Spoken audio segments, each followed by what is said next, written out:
what I've learned in therapy is that even though you can lean on people to help you or deal with your traumas or deal with what is eating you up inside, it takes one to say, I need help. It takes me to be ready to face whatever that I needed to face and say, let me go and get the necessary help, because if I am okay here in the head and I will be okay inside, then I will generally be a happy wife, I will generally be a happy employee, I will be a happy person to be around with. Because with depression you can't say, oh, I've got a runny nose, or I've got a headache, or I've got my tooth is, you can't pinpoint where it hurts with depression.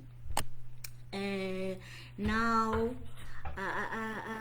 there was, because with me being dealing with depression, I've been checking out different websites, I've been doing my research, and then I found out 70% of South Africans who attempt suicide had a mental disorder.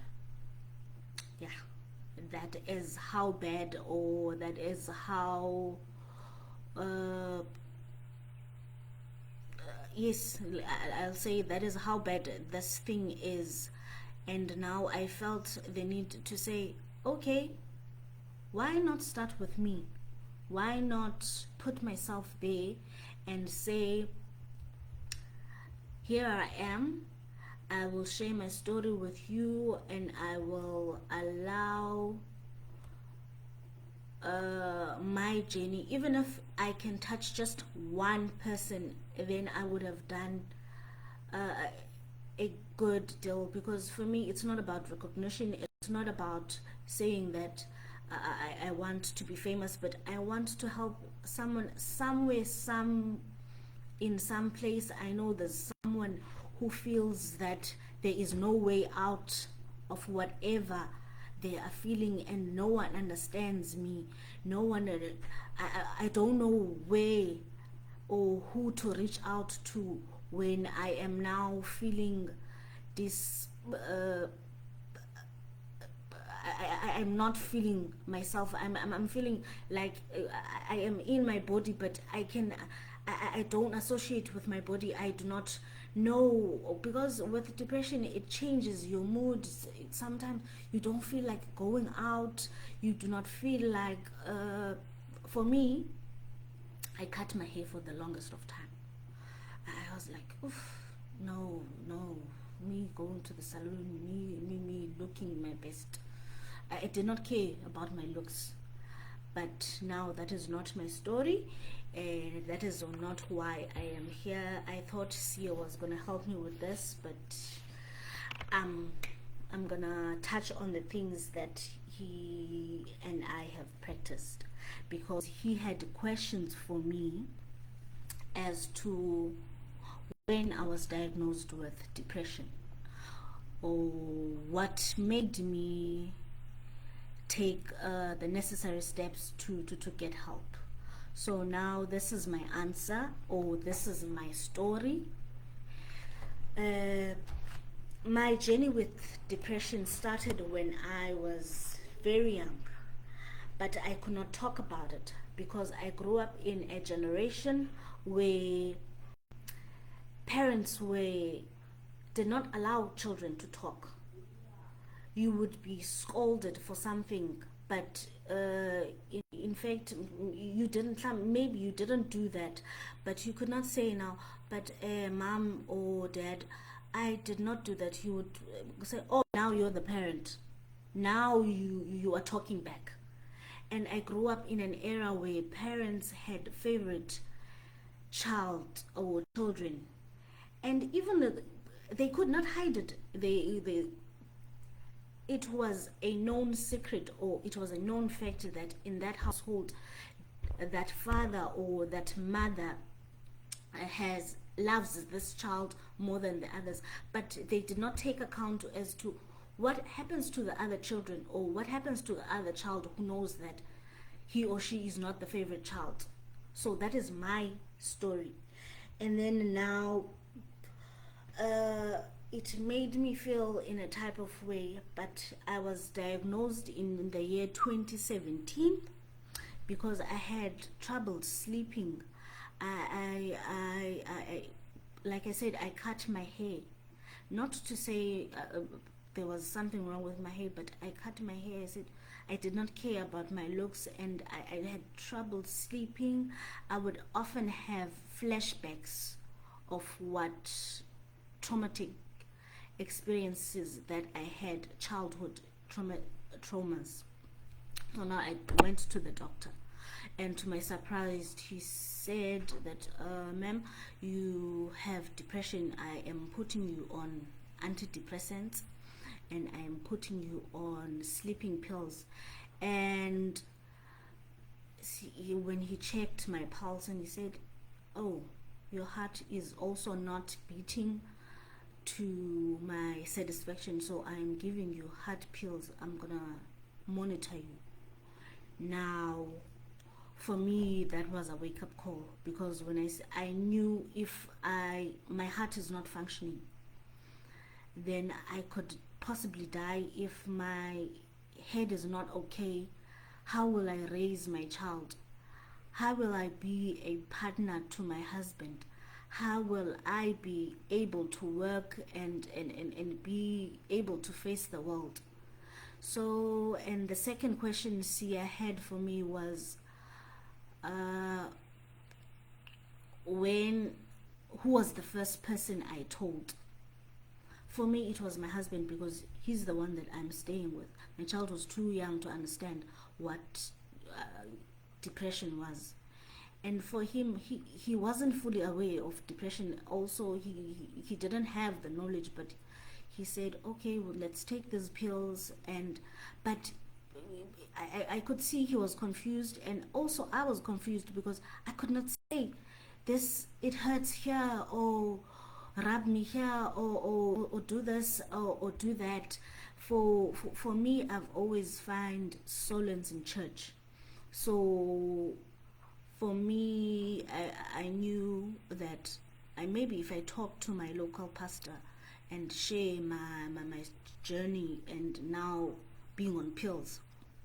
So he talked to me, tried to counsel me from a spiritual point of view.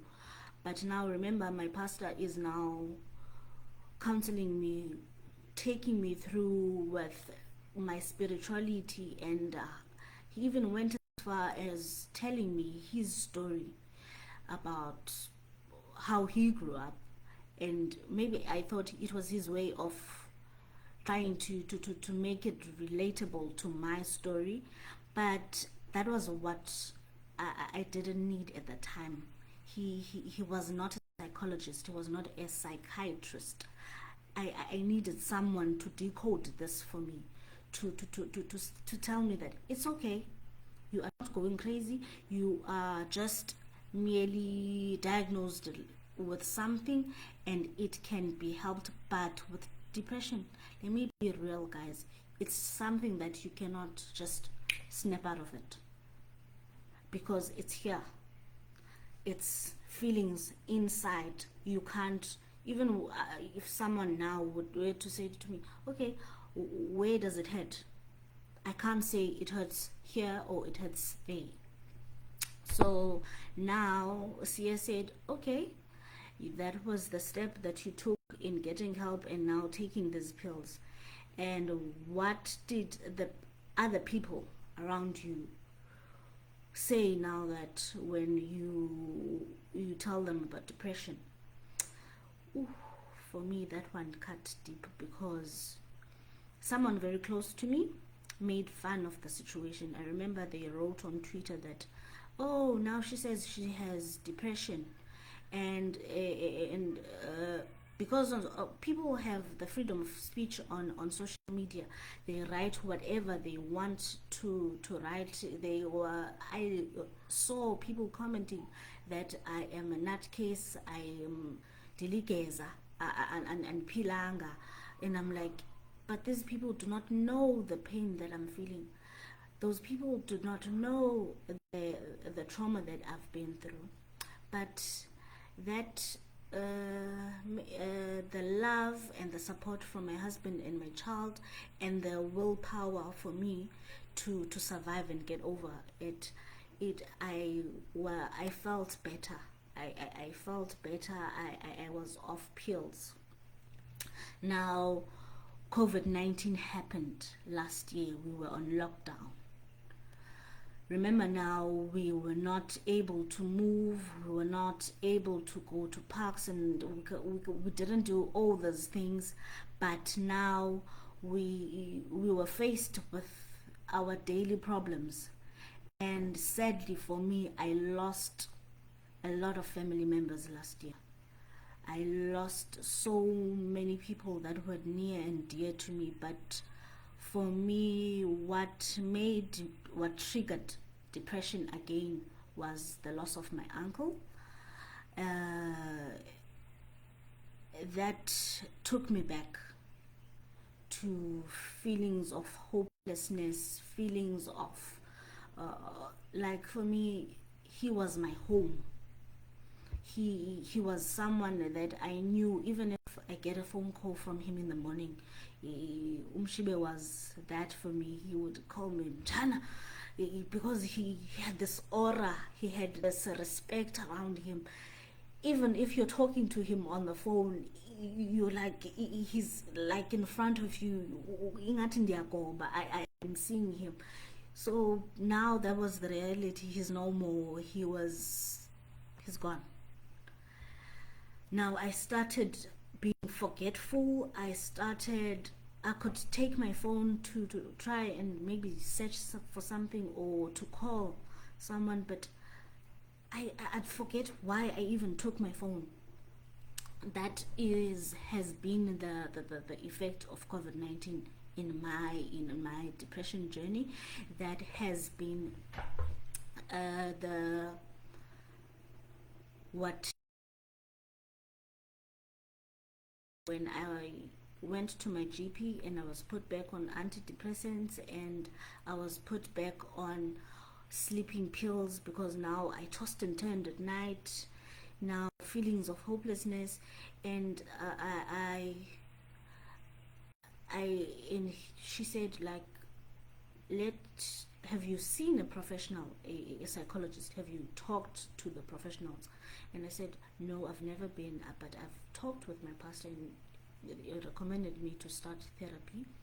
I've seen a much change, because I'm dealing, even though I can't indulge, because there are different journeys with depression, and some people, it's not trauma, it's work related stress. Some people have other things that are making them go through depression.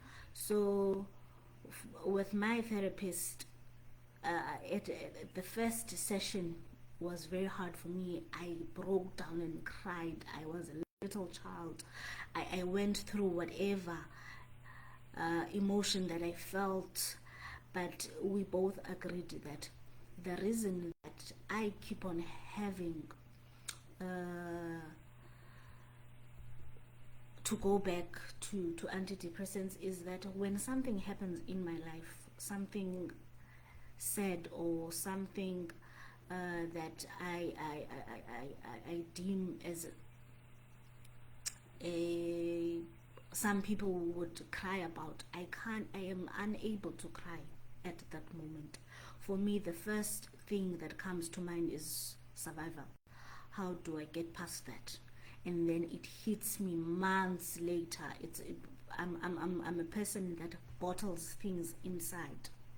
So now with therapy, I am now learning new ways of self-care and learning new ways of dealing with whatever. So that is my journey with depression.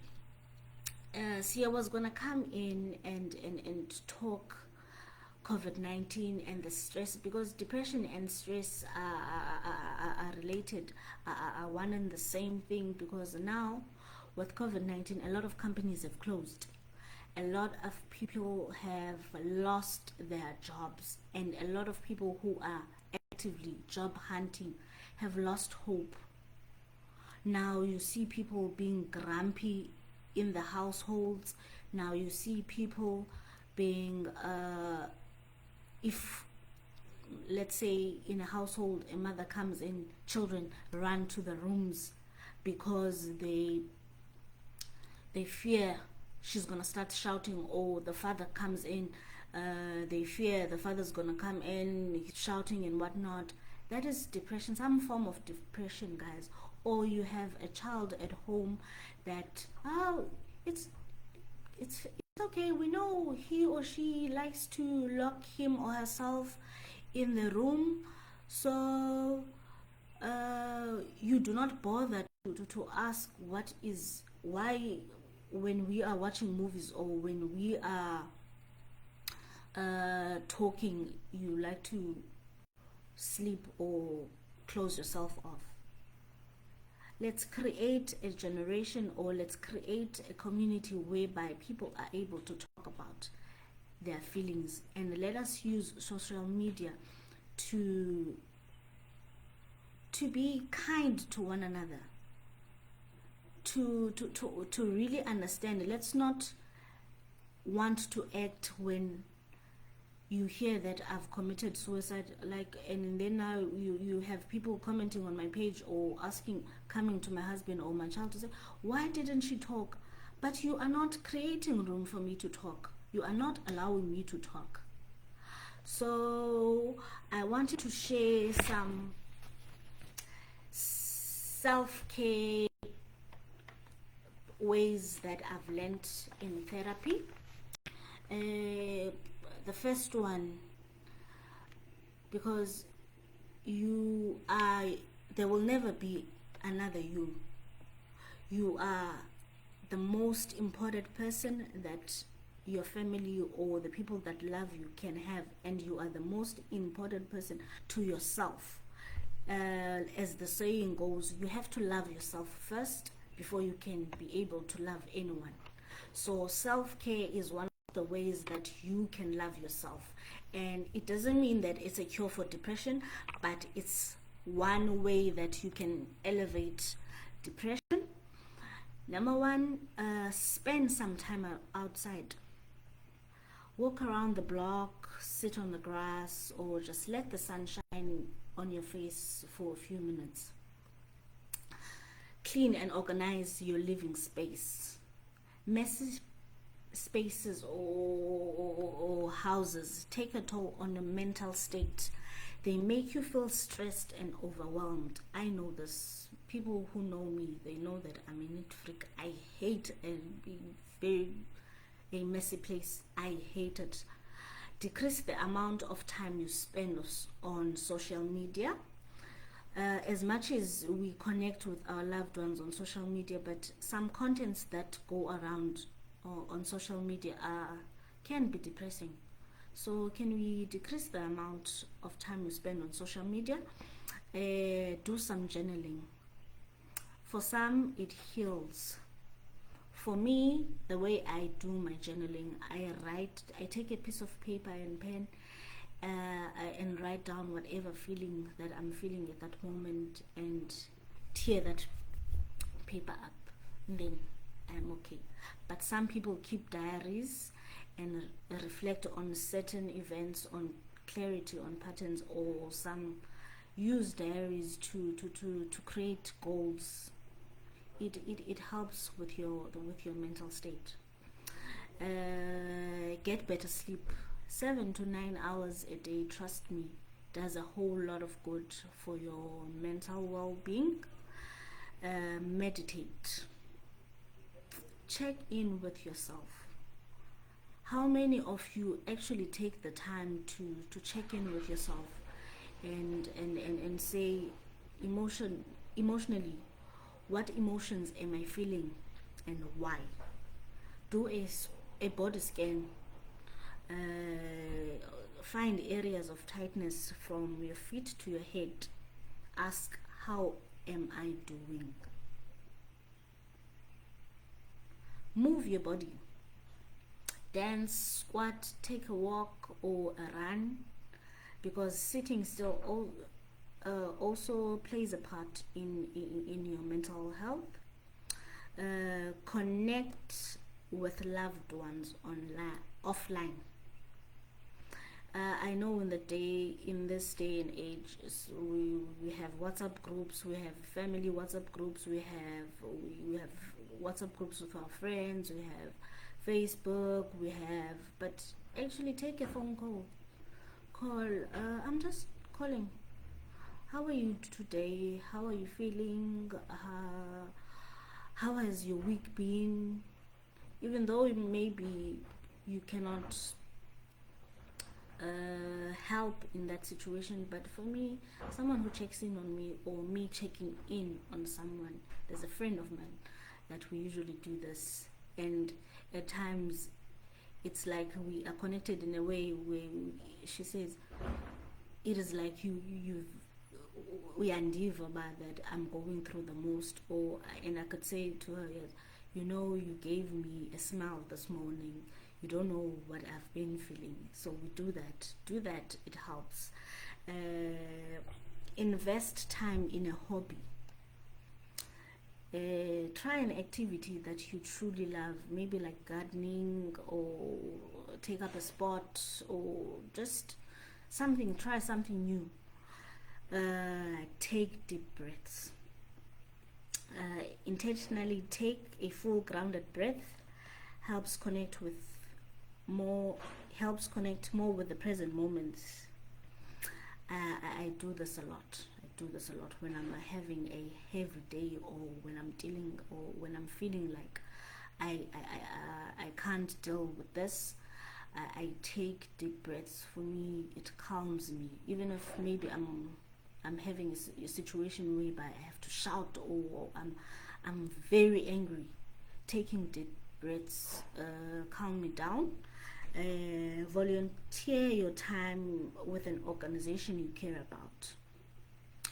I know with COVID-19, this one might be hard, because you have to test it when you want to go somewhere, and some organizations have shut down.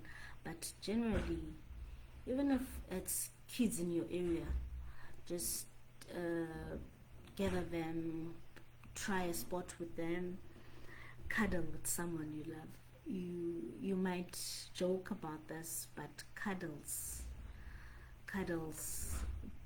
make the heart feel fonder, make the heart feel okay. I often joke with my daughter that she gives the best cuddles in the morning before she goes to school, or whoever, before we part, or when we meet. She knows mommy gets the biggest hug. We call them squishy hugs. She knows Isabella gives the most squishy hugs, and she jokes at times and says, "Dad, you can't give hugs. Mom says I have the best hugs." And we laugh about it, but they make me feel warm and fuzzy inside. And my husband also, hugs are the best. Cuddles make someone, sometimes you do not even have to say a word, but a hug from someone who loves you, a hug from someone who cares about you, makes a difference. And then now, say no more often. If you know me personally, I am someone who cares about people. But now I'm learning to say no more often. Self-care can be about what you choose not to do. You don't have to do everything that is expected of you. You can do things at your own pace.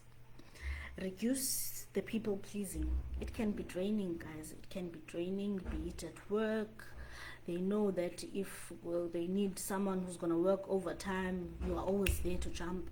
Or in families, if there's a crisis, if they call you, you will jump.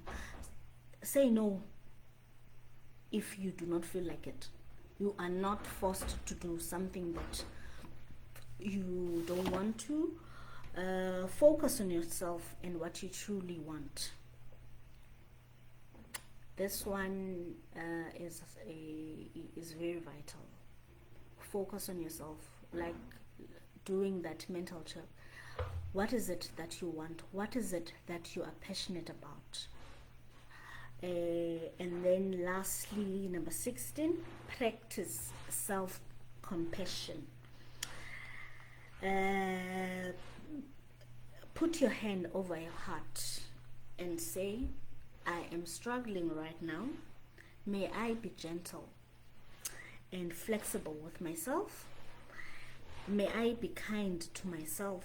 May I take a break from problem solving just for a moment, because we can't, let's face it, in the world that we live in, there's always going to be something that needs fixing or something that you didn't expect. There are always problems, but just take a moment to yourself, or take a moment and say that now I am not gonna do this, let me fix it tomorrow. Let me go get an ice cream, let me take a walk. It's still gonna be there tomorrow, the problem's gonna be there tomorrow, but let me not fix it right now. Also, to the people that have been affected with COVID-19, with job losses, and some of them have been breadwinners, I think there's self-care ways that I've just shared will make their loads a little lighter, and it would make them think that honestly sometimes other situations are out of our control, and we do not have the means or the know-how to fix it right now. But we trust God that He will see us through with this pandemic. He will see us through with mental health issues. We will be now a generation who cares more, and we will seek help should there be a need for us to seek help, and we will be a caring community, because for me to heal, for the next person to heal, it takes a village, it takes people that are around me, and people that I associate myself with to understand mental health. And it takes one thing that I talked about in therapy with my therapist is that for me, one of the things that I went through, and when I talked to some people, they kept on saying, go back to the situation where I am feeling uncomfortable, where I am feeling some type of way. I am but a child, but now I'm an adult, and I think that when I see that the environment is not good for my health, I can make the decision to say, let me take away myself from that equation. And my therapist agreed and said, that is setting boundaries. If the leg gives you problems, you have the right to cut away the leg. That is taking back your power. And just before I end the live, thank you for listening. Thank you for allowing me to take you through my journey. I think because Sia is out of town. He had to travel. We will do this live again when we are both in East London, and we can do it now in one place, so that technology does not give us technical glitches again. But I just want to leave this 30 things that I think are most vital. If you are feeling overwhelmed, and if you are feeling that you might be having depression, or COVID-19 has caused you stress and you do not know how to get help, there's an organization called the South African Depression and Anxiety Group. Please Google it. You can find it even here on Facebook. You can get the numbers. There are trained therapists there that you can call and talk to. Then you will be in your journey to healing. There is FAMSA, also an organization called FAMSA. It provides free counseling. You can contact them as well. And there's also an organization called Mastete.